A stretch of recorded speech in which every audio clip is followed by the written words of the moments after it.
Bon, j'arrête pas de repousser cette vidéo, mais je pense que là il est temps. Bienvenue sur Art to the Book. Assalamu alaikum. Donc j'espère que vous allez bien. On se retrouve aujourd'hui dans une vidéo un petit peu particulière parce que je vais me débarrasser de certains livres. Je vais faire un grand tri, Inch'Allah, parce que là c'est plus possible. Ça fait déjà des mois que je me dis qu'il faut que je fasse le tri parce qu'il y a des livres qui, certes, les histoires que je me souviens des résumés me tentent beaucoup, mais il y a toujours des livres qui me tentent plus que eux et du coup je sais que jamais je les lirai. Je sais que jamais j'arriverai à passer le pas de les lire. Donc il est temps de tout simplement m'en débarrasser pour me faire un petit peu de place, mais surtout parce que là c'est un petit peu pour ça d'ailleurs que je passe enfin le pas de faire cette vidéo, de faire ce tri. C'est que je vais emménager du coup avec mon copain. Lui il a pas autant de place, puis même honnêtement j'ai pas envie de me j'ai pas envie de m'embêter dans le déménagement à amener absolument tout parce qu'il y en a vraiment certains, je suis pratiquement sûre que jamais je les lirai. Faut que je sois honnête avec moi-même, il y en a que j'arriverai jamais à sortir, donc il est temps de faire le tri. Et au pire, si certains j'aurais envie de les lire dans quelques années ou quelques mois ou peu importe, soit je les prendrai en e-pub, donc en numérique, pour les tester, pour les lire tout de suite, soit éventuellement je me les rachèterai en occasion. C'est pas très grave, mais à un moment il n'y a plus moyen. Pour certains je lirai peut-être les premiers chapitres pour voir si vraiment ça peut me plaire ou quoi, et en fonction j'ajusterai. Ouais, on va partir sur ça.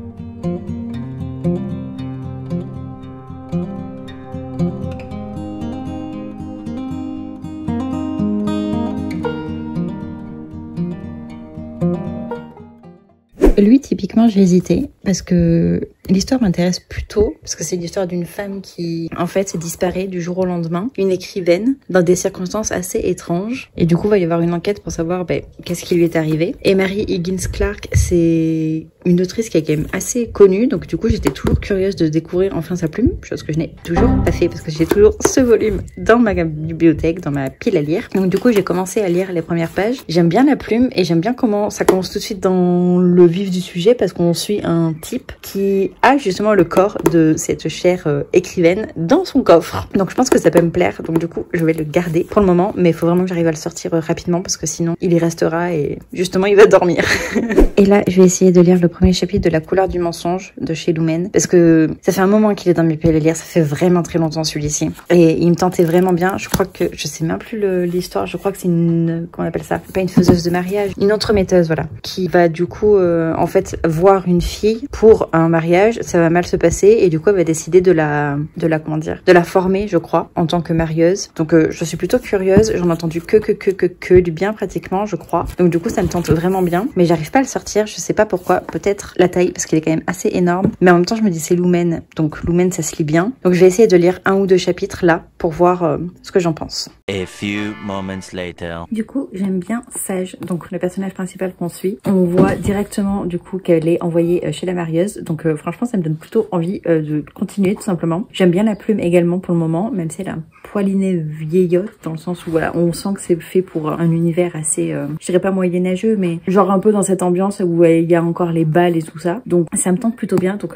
il va rester. Alors cette saga, pareil, ça fait une éternité qu'elle est dans ma pile à lire. J'avais le premier tome en grand format, puis ma sœur a eu donc la quadrilogie en petit format, elle a fini par me les donner sans les lire. J'ai toujours pas lu même le premier tome. C'est pourtant une histoire qui me tente encore une fois parce qu'on suit une fille de souvenirs à des sortes de visions avec des corbeaux, ça a l'air d'être assez menaçant et tout ça. C'est tout ce que je me souviens, mais je pense que ce qui me rebute c'est Alison Noël parce que le dernier livre que j'ai lu d'elle c'est Éternel, je crois qu'il s'appelle, et j'avais pas du tout aimé, je m'étais ennuyée comme pas possible, donc je pense que c'est pour ça que je la repousse. Pourtant ça me tente vraiment bien, je suis vraiment curieuse de voir quelle histoire il y a derrière. En plus ce serait dommage de m'en séparer parce que j'ai la quadrilogie complète, je sais pas. Je vais peut-être lire les premiers chapitres encore une fois pour voir ce que ça donne. A few moments later. Bon, J'ai lu le prologue et le premier chapitre. J'aime bien l'ambiance qui a l'air d'y avoir dans le prologue, parce que c'est une ambiance assez sombre, assez mystérieuse, avec une sorte de malédiction, on dirait, qui va toucher du coup l'enfant. Sauf que le premier chapitre est hyper ennuyant, je comprends pas, il se passe rien, les personnages sont pas spécialement intéressants. Dare, je crois qu'elle s'appelle comme ça, est vraiment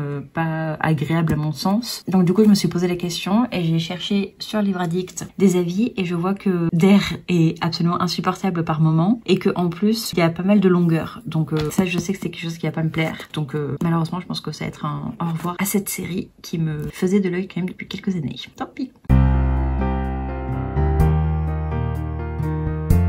Assalamu alaikum. Donc on est quelques temps plus tard. J'espère que la luminosité est pas trop dégueu parce qu'on est le matin quand il fait encore frais. Je voulais vous revenir du coup pour vous faire un petit peu le bilan de ce grand tri. J'ai enlevé quand même presque 90 livres je crois, ce qui était énorme vraiment. Après il y a des sagas complètes donc forcément ça va un petit peu plus vite, mais je suis quand même très contente de ce petit tri. Du coup je voulais vous montrer un petit peu quelques-uns des livres, pas tous parce que sinon j'ai pas fini, mais au moins quelques-uns pour vous faire une petite idée. Donc il y a d'abord la saga du coup Le Royaume de Tobin de Lynn Flewelling que j'avais dans ma pile à lire depuis au moins 3 ans je pense, peut-être 4. Je l'avais vu passer sur la chaîne de Les Mots d'Imaginaire. Elle avait dit voilà qu'elle avait plutôt bien aimé. Elle me pointait du doigt certains éléments qu'elle aimait pas. Je sais plus du tout ce que c'est bien entendu. Mais je m'étais dit que ça m'intéressait quand même parce qu'on aborde un petit peu le sujet de la transidentité d'une manière un petit peu particulière. Parce que dans cette histoire il y a des reines guerrières qui ont le pouvoir sauf que elles se font prendre le pouvoir par un certain Erius qui élimine du coup toutes les reines prétendantes sauf une qui est enceinte de jumeaux, un homme et une femme, enfin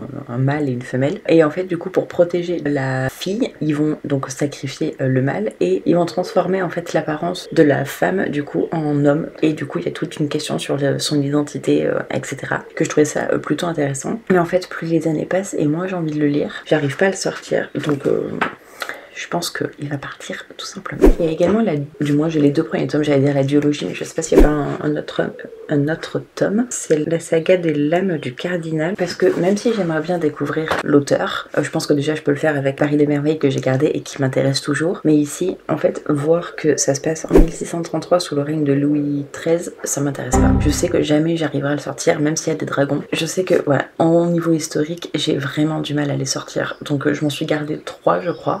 3 qui m'intéressent vraiment, mais là je sais que j'arriverai pas à les sortir donc autant du coup ne pas les garder parce qu'ils me font de la place et c'est un petit peu dommage. Il est de retour de Timur Vermès. C'est un texte qui m'avait vachement interpellée, j'aurais aimé pouvoir le lire mais je pense pas que j'arriverai à le sortir. On est dans une sorte de, je dirais pas un monde parallèle mais une vision de la vie, du moins de l'histoire qui pourrait être un petit peu différente de celle qui s'est réellement passée, parce que là on est à Berlin en 2011 et en fait notre cher ami à moustache est revenu d'entre les morts et forcément il est pas très content de la situation en Allemagne parce que c'est loin de ce que lui il a commencé à faire. Apparemment c'est plein d'humour, ça avait l'air vraiment plutôt pas mal, assez original, mais je sais que jamais j'arriverai à le sortir parce que c'est pas un sujet qui m'intéresse particulièrement et je sais que j'arriverai pas à le sortir donc autant qu'il parte. Et c'est un peu le même cas avec 1000 femmes blanches de Jim Fergus. J'ai essayé de le sortir, je sais même pas combien de fois de ma pile à lire. Je commence à le lire et en fait j'arrive pas à aller plus loin que les quelques premières pages. Donc si un jour je dois le lire, écoutez je le reprendrai peut-être, mais pour le moment je préfère m'en séparer parce que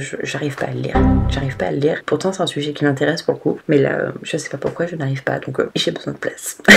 En parlant de place, je me suis séparée des 6 premiers tomes de Outlander. Vu la taille qu'ils font, c'est énorme. Je m'en sépare parce que même si j'avais bien aimé le premier tome de Souvenirs et que j'adore la saga, pas littéraire justement, télévisée, d'ailleurs faudrait que je la reprenne parce que ça fait un moment que je l'ai arrêtée. Je sais que j'arrive pas à les sortir à cause de leur taille parce que je sais qu'il y a des scènes de smut dedans et que c'est quelque chose que je n'aime pas. Et même si j'avais bien aimé le premier tome, je l'avais lu il y a des années donc honnêtement je m'en souviens plus. Donc il faudrait que je le relise pour lire la suite et je crois qu'il y a 10 tomes de environ 1000 pages chacun.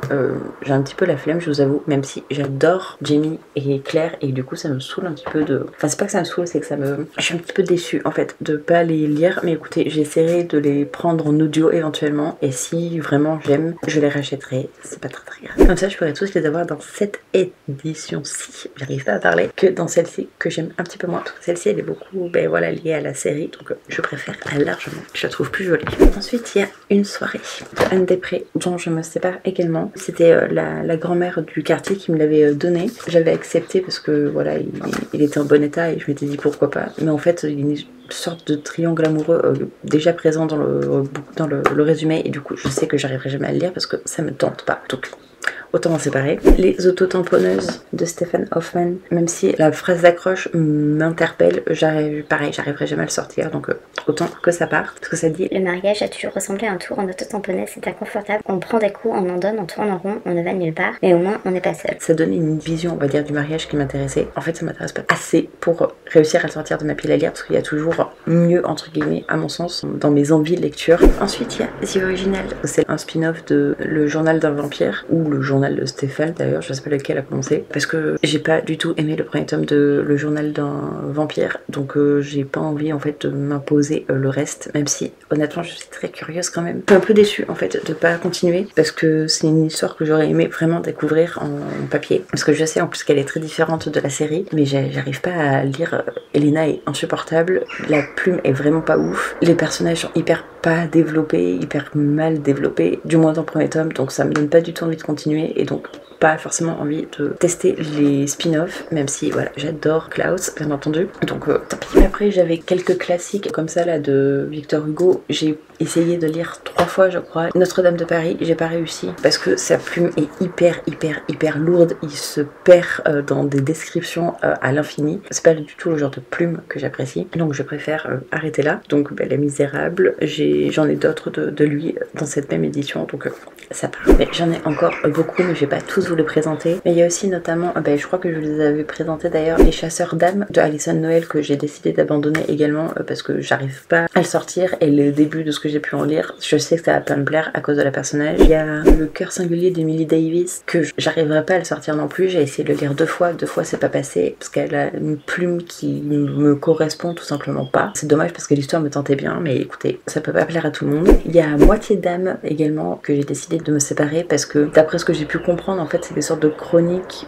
d'un monde, sauf que du coup ça fait, j'ai l'impression qu'on n'a pas du coup une histoire complète, et du coup j'arrive pas à y aller, surtout que là c'est un tome 1 et ça fait des années qu'il est sorti, il y a toujours pas d'annonce même du tome 2, donc j'ai pas envie en fait de perdre mon temps entre très gros guillemets à lire le premier tome pour ne jamais avoir la suite, sachant que là ce sera déjà morcelé, et du coup c'est pas forcément le genre de format que je peux apprécier, donc autant m'en séparer. De toute façon, je me souviens même plus honnêtement du résumé aujourd'hui, parce que ça fait des années justement que j'attends l'annonce du tome 2 pour pouvoir le lire. Donc c'est pas grave, tant pis, je le lirai pas, je ne découvrirai pas cette petite pépite. Et je pense que voilà, globalement, voilà les quelques livres dont je me suis séparée. Ça en fait quand même pas mal, donc je suis vraiment très contente. J'ai plus qu'à tout mettre dans une boîte à livres.